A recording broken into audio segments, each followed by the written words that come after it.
Alright, here we go, part 7. It's Francisco bringing it back, another educational video. Here we go, going back into a Negro, African Americans. You are the Cherokee, Apache, Esaw Indians. African Americans ain't African.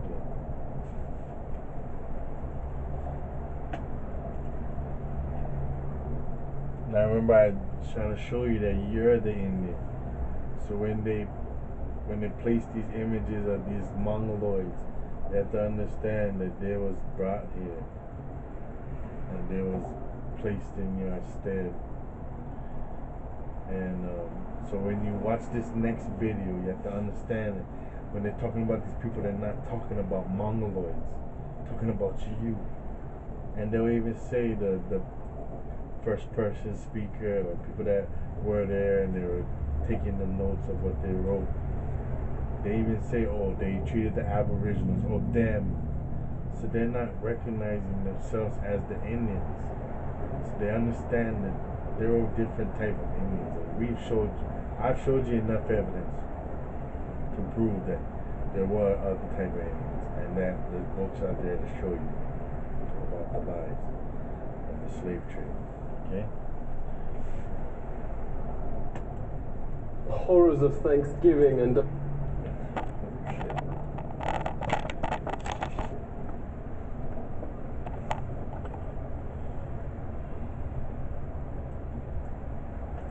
horrors of Thanksgiving and America as a white future minority. Coming up.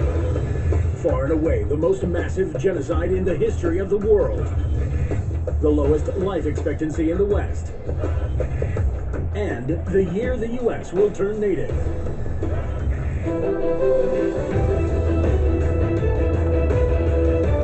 Virtually none of Thanksgiving has an ounce of accuracy, notes the bestseller Lies My Teacher Told Me. The idea of Europe bringing civilization to the Americas simply flips truth on its head.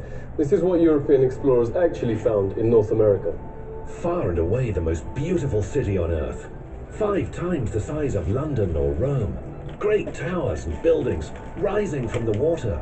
60,000 gleaming houses, and how spacious and how well built they were. Of beautiful stonework and cedar wood, and the wood of other sweet scented trees. The many streets and boulevards of the city were so neat and well swept, despite the multitude of inhabitants, crisscrossed with a complex network of canals, like an enormous Venice, but also remarkable floating gardens that reminded of nowhere else on earth. While Europe was drinking water from its polluted city rivers, huge aqueducts You must understand, 10,000 men every day got up to clean the city. Just living in paradise, walking around in white robes, looking like angels, while they came from a place where they was drinking sewage water, somewhat like where we live today. You see? This is what you had. If you don't believe me, I have this book right here. Alright? It's called Mysteries of the Mexican Pyramids. Okay, it's a must buy. Don't front, buy it. Okay? So this right here is the same exact scene, but in Central America. Okay? When the Spaniards first glimpsed the island capital of Tenochtitlan, the glimmering like an exotic Venice at the end of a wide causeway, with stunning palaces, temples, and pyramids stuccoed pink with volcanic ash rising from the cerulean waters of the lake. They thought they were dreaming. Though many had seen the splendors of Rome and Constantinople, they were amazed at the city of 300,000 inhabitants, fed by freshwater aqueducts, laced with canals and carefully paved streets, adorned by arcaded squares twice as big as Salamanca's, serviced by a market with 70,000 Indians daily, bought and sold 1,000 different products. from filigree jewelry to mountains of polychrome feathers, including those from the rare quetzal bird. The Spaniards were enchanted by such luxuries as botanical and zoological gardens, by elegant towered palaces higher than the cathedrals of Seville, surrounded by large and beautiful private houses with fragrant gardens shaded by bright cotton awnings, where courtly nobles feasted on fruits and vegetables, sauces and soups, fish, meat, cakes, and pies, varied by such delicacies as mogwai grubs and with hot chili, winged ants and savory herbs, and rats in chocolate sauce. You created soups, you created pies, you created sauces. They came here and was like, chocolate sauce? This is what this is what you build when you are left to your own, when you are not stressed out and marginalized and subjugated. These books shed a picture that is clearer than ever, and understand you have been lied to. You must educate yourself.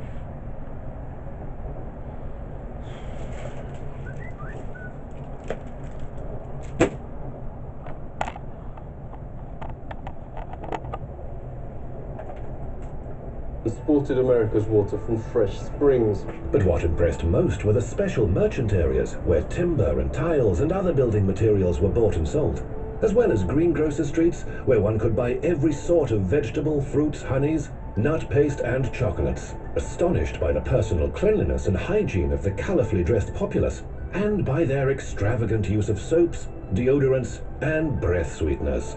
Most Europeans never bathed and kept clothes on at all times. The Pilgrim's Notes biographer Zini Finer had a terrible smell. Indians tried, quote, without success to teach them to bathe. Just like when they talk about the Moors in Europe, trying to teach the Spaniards how to bathe, you had to do it all over again. When they came here, you had to teach them how to bathe, and it didn't work. They were so stink, you could not deal with it in their presence. You were so beautiful and so clean. Now what do? They have the same soaps with poisons in them so that you are affected. They perverted everything, and we don't see it because we are perverted and we will not recognize it. Settlers also had bad breath from rotting teeth. Death and starvation was so common that corpses were just dumped in open pits known as poreholes. Many turned to alcohol and committed suicide. In fact, the story of the first settlers has been deliberately changed, notes author James Lowen, because the truth's so shameful. They actually settled hundreds of miles further south and stayed in America because the mission was a failure. Their real aim, reports historian Robert Beverly, was to find some gold and take it back to Europe. Okay, remember now, you hear stories of, when the pilgrims came on their pilgrimages to the Holy Lands. You don't hear that, but you hear when the pilgrims came, the Indians showed them how to farm so that they could survive, because they did not even know how to farm. This is what really happened. They spent their days digging random holes in the ground, haplessly looking for gold instead of planting crops. Soon they were starving and digging up putrid Indian corpses to eat. They took some Indian prisoners and forced them to teach. They were eating your family members that have died. They weren't eating the people that they were with who had passed away. They died from starvation. What type of meat would be on their bones? What type of meat could they squander from those bones? No, they were digging up your graves of your ancestors and eating them like they do, like they've always done. They love us. Teach the colonists how to farm. And the meal with the natives wasn't quite the Thanksgiving shown on TV and in schoolbooks. A colonists offered the Indians a toast to eternal friendship, whereupon the chief, his family, advisors, and 200 followers dropped dead of poison. In mainstream history books, perhaps the most common description of American territory then is virgin land.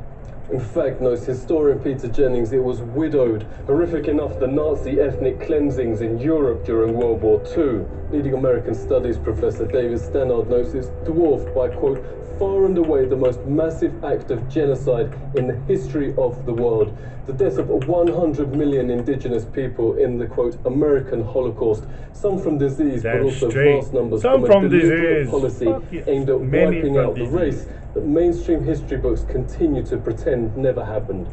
He notes when Heinrich Himmler called the final solution, quote, delousing. See, that's typical though of these people. And what did they even teach you this, right?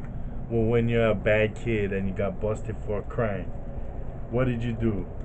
You plead to a lesser crime, right? So if you figure you give them half the truth, then maybe you can get away with the rest of the lie. That's the same thing they're doing. They're giving us half truths so they can they can silence the rest of the lie, which is you're the Cherokee, you're the Indian. And as soon as they built cameras, they started taking pictures of these proxy Indians, Mongoloids that they brought in.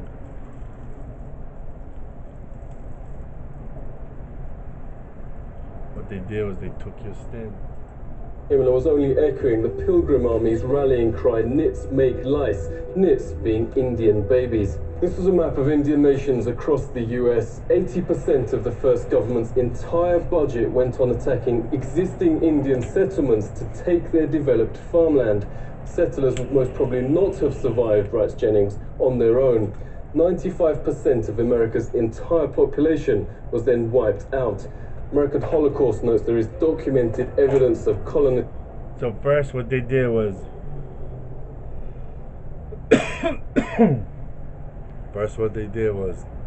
they invited you to a party and they poisoned all your drinks and killed all of you and took over your farms. Then they say, oh, we got some strength now. Let's go out on more parties and we'll take over these farms. We'll kill them when they're not ready. Oh, I think they have Sabbaths. Let's go kill them on this Sabbath. Leaders going town after town, deliberately killing all men, women and children. Yet school texts and history books remain silent. Orders came from the very top. Under the direct order of George Washington, at least 28 of 30 Seneca towns and all the towns of the Mohawk, Onondaga and Cayuga were simply obliterated. George Washington wrote the Indian country, quote, must be destroyed. Thomas Jefferson called to, quote, pursue Indians to extermination. Nobel Peace Prize winner Theodore Roosevelt called beneficial the eradication of the native race. Stannard notes genocide was official public policy. California Governor Peter Burnett in his 1851 message to the legislature. Extermination must continue to be waged until the Indian becomes extinct.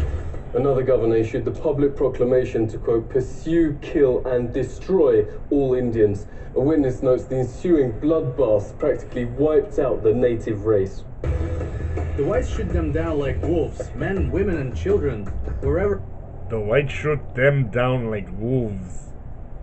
Them. Where they could find them. This war of extermination against the Aborigines. Against the Aborigines, meaning the black, the light skin, the yellow, the ruddy, the brown.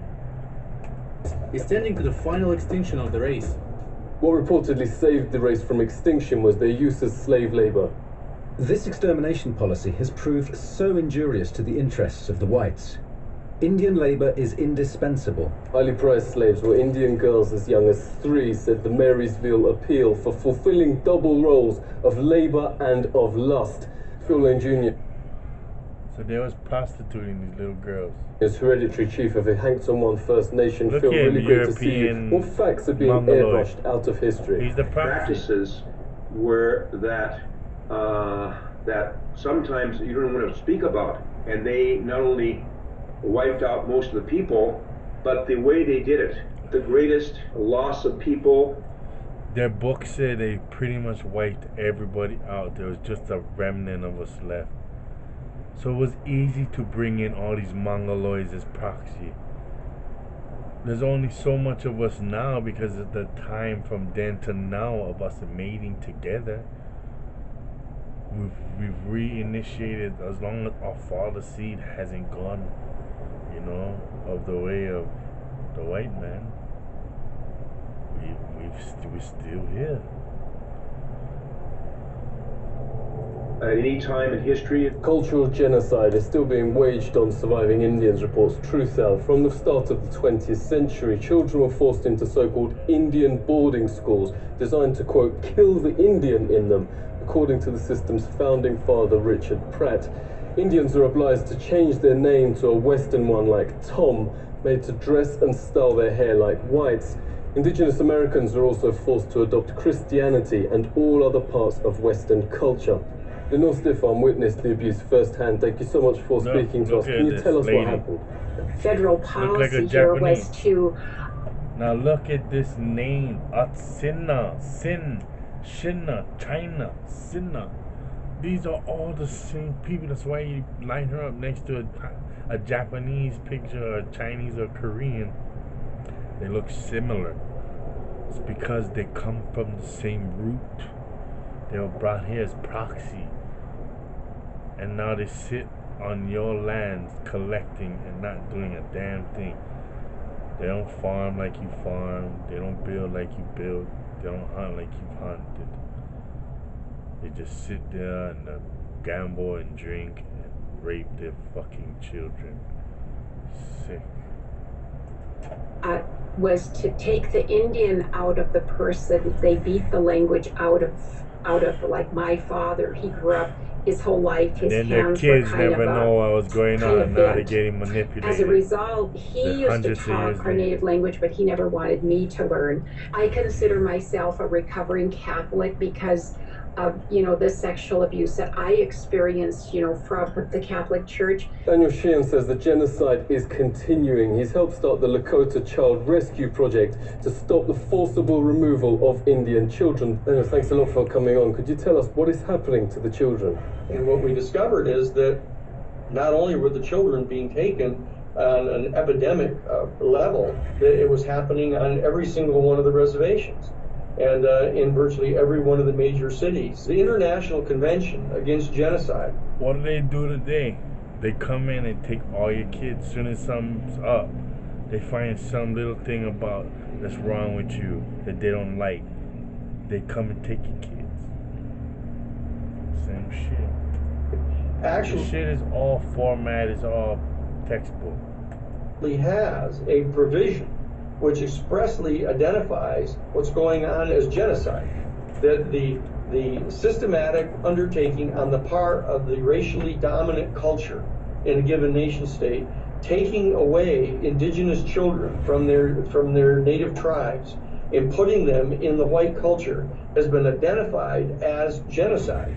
Even the Supreme Court still upholds natives' second-class status to this day, writes noted legal scholar Robert Williams. He joins us now. It's really great to speak to you. Can you give us some examples? 1 out of 3 Indian women will be raped during their lifetime. In 86% of those cases, the victims report that... Giving a protest over the validity. So...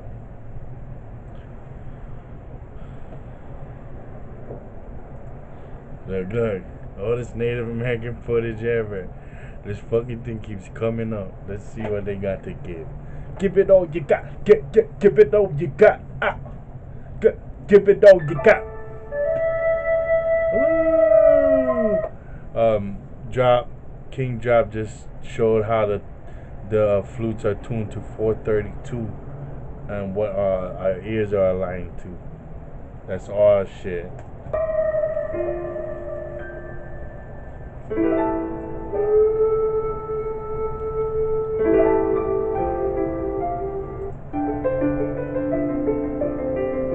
As soon as they got fucking cameras, they started parading these people around. They look so uncomfortable.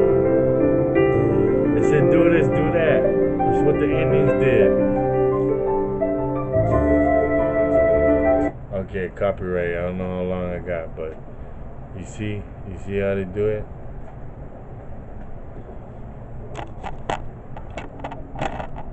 So,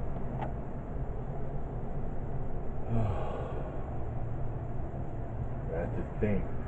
Next video, I'm gonna show you the wars. They've been warring with you, and they haven't stopped. It's just you don't think you're at war because you think you're somebody else. You don't displace yourself from your own land, your own home, your own culture, your own history. And nobody gives a fuck about you but people trying to give you this information. Some people, I know, might have ulterior motives, but most of us out here just trying to help everybody find the truth. So everybody keep focused, read. At one point, we gotta stop watching, we gotta read, we gotta buy these books, we gotta prepare any contingency.